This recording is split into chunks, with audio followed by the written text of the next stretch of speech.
December 8th, Tim Tebow.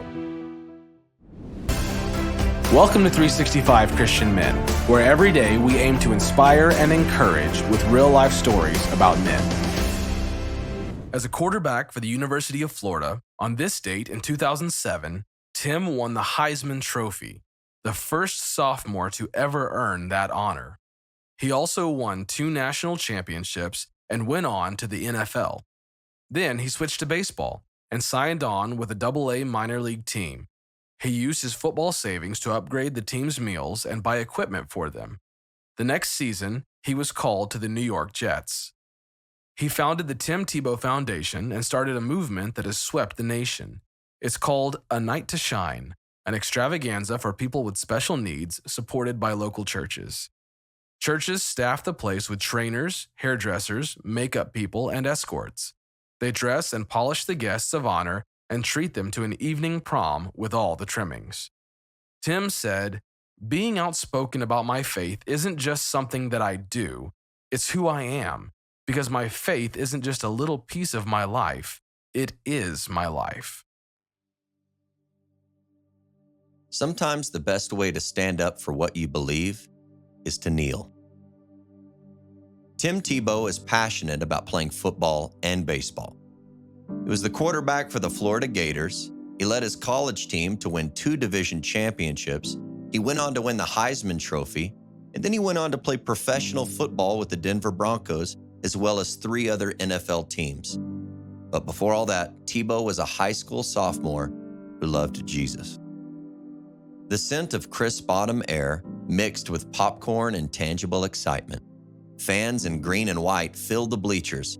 Friday night high school football had begun. With more energy than a boatload of Red Bull, the cheerleaders led the crowd, and the Allen D. Nease High School football team took the field. The display of testosterone, coupled with the deep calls of "let's do this," made the crowd yell even louder. They could feel the wind that was headed their way. Then one player put a little distance between himself and his teammates, and he knelt. On the field in front of all those people, he knelt. He thanked God for the opportunity and his ability to play. And after the game, Tim knelt and thanked God again, an action that would become known as Tebowing in the NFL. During his sophomore year, Tebow was brutally tackled early in the game, and after he got up, he limped a bit. "It's just a bruise. Toughen up," the coach said. "He didn't want to come out anyway, so I just told him, this is the stuff legends are made of. Just keep on going." As the game wore on, Tim's limp became more and more obvious. He hobbled through the 4th quarter, and even as he ran 29 yards for a touchdown to tie up the score, Tebow's run was painful to watch.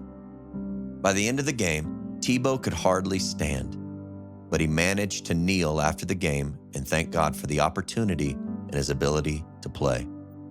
After the game, when they x-rayed his leg, it showed a fracture, a jagged break. The God who Tim Tebow knelt before is the same God who gave Tim enough strength and perseverance to play almost an entire game of football on a broken leg. And he was the same God that gave him the perseverance to go on to play professional baseball after his football career ended. 1 Corinthians 16:33 says, "Be watchful, stand firm in the faith, act like men, be strong." What do you believe in so much that you would stand for, even if others do not? Sometimes the best way to stand up for what you believe is to kneel. Hello, men. My name is Anthony Kernut, author of the book Framework for Biblical Masculinity and host of global podcast Real Men Talk. Today's story of Tim Tebow is one that has inspired me for a very long time. His journey with the Florida Gators, his playoff journey, the Denver Broncos and the NFL, and his unwavering faith in everything that he has done. His quote about his faith is not what he does, but it is who he is, has resonated with everything that he has done that I have seen him do. and it has inspired me. But men, this is the call for all of us.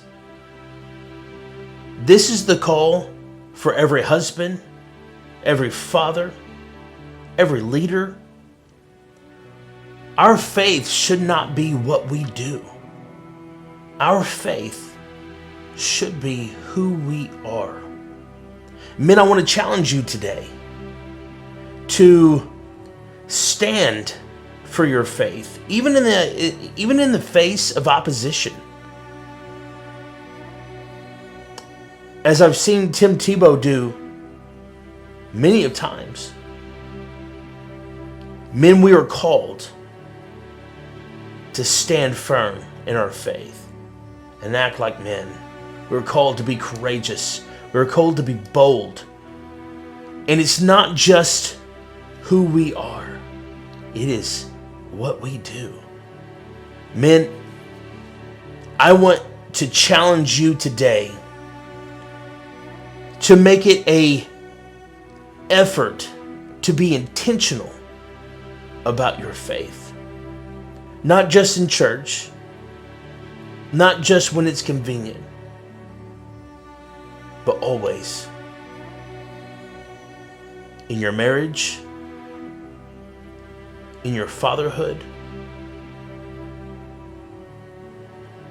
and even in public.